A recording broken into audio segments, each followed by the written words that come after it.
What's going on, guys? Yash Talalakar, and today we're going to be talking about the top 10 greatest Miami Dolphins of all time. Starting at number 10, we're going to go with Paul Warfield, wide receiver for the Dolphins in the early 70s. Before that, he was a Browns legend. He only played 4 seasons with the Dolphins, but made his impact known during those 4 seasons. Four-time Pro Bowler, two-time first-team All-Pro. His prime was with the Dolphins, and he was the main weapon in that Dolphins offense that was so dominant that went 17-0, only team in NFL history during the Super Bowl era to go undefeated in the regular and postseason. Without him, I have no doubt that the Dolphins would not have won either Super Bowl in 1972 or 1973. Certainly, in my opinion, one of the greatest deep threats, if not the greatest deep threat in NFL history, and the greatest Miami Dolphins receiver in their franchise's history. At number 9, I'm going to go with Cameron Wake, defensive end for the Dolphins for 10 seasons from 2009 to 2018. He had 98 sacks. Before that, he was a Canadian Football League superstar. He came to the league at age 27. If he had come in any earlier, I have no doubt in my mind that he would have been looked at as a for sure first ballot Hall of Famer. In my eyes, he already is one of the greatest pass rushers in the league of the early 2010s. Absolutely dominant in his prime and a freak athlete at that. At number 8, we're going to go with one of my favorite players of all time, Zack Thomas. A do-it-all linebacker, could do everything from rush the pass, cover. He was all over the field, could play multiple different positions. He finished his career with 5 first-team All-Pros, a gold jacket at that. Only one time in his entire NFL career did he have less than 90 sacks, and only 3 times in his career, or 90 tackles, excuse me, and only 3 times in his career did he have less than 100 tackles. Led the league in tackles twice.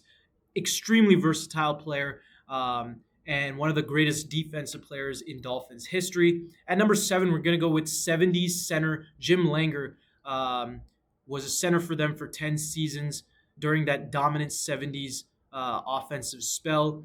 Was a highlight on that offensive line. Extremely good in the run blocking game. Extremely smart, ahead of his time for centers. Was great at identifying defensive disguises. Extremely agile. One of the greatest centers of all time. At number 6, we're going to go with Larry Zonka. As far as all-time greats go, in my opinion, he's one of the more overrated NFL players of all time, but certainly a Dolphins legend, the main superstar of that early 70s offense. Absolutely hard to tackle.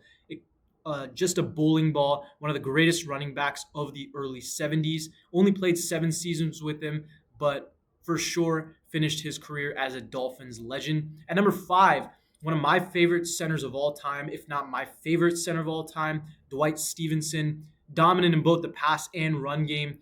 One of the most athletic centers and strongest centers of all time. Extremely smart. Had it not been for a knee injury that cut his career short, in my opinion, he would have finished his career off as the greatest center of all time. In just 8 seasons, he was a 6-time All-Pro, 4-time first-team All-Pro selection. Without him, the Dolphins, Dan Marino would not have broken as many passing records as he did. Just absolutely dominant. Number 4, we're going to go with Bob Griese, quarterback for the Dolphins in the early 70s. One of the greatest deep ball passers of his time. Extremely efficient, extremely accurate, extremely smart for his time. I mean, for a guy who played it at a time where most quarterbacks kind of call their own plays, they didn't exactly have plays given out to them. Was great at identifying defensive disguises and reading the field. Great at manipulating defenses and using his weapons in such a way that would kind of make the plays more efficient. Without him, the Dolphins would not have been as dominant as they were offensively. One of the most underrated quarterbacks of all time, in my opinion.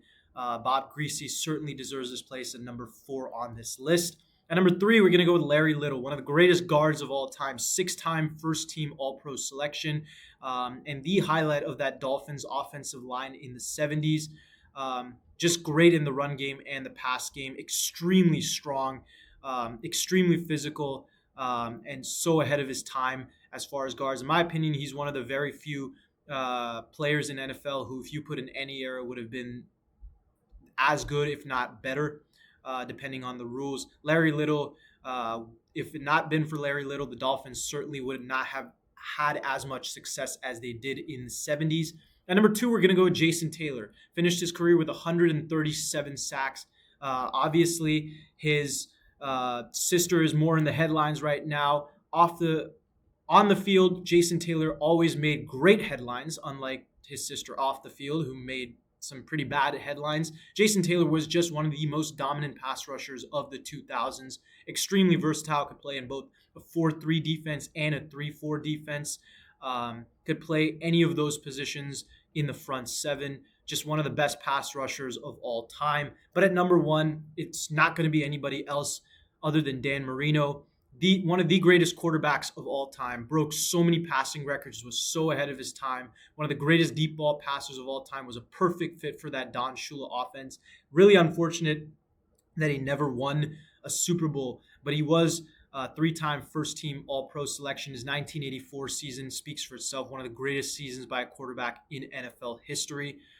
Dan Marino is the greatest mind.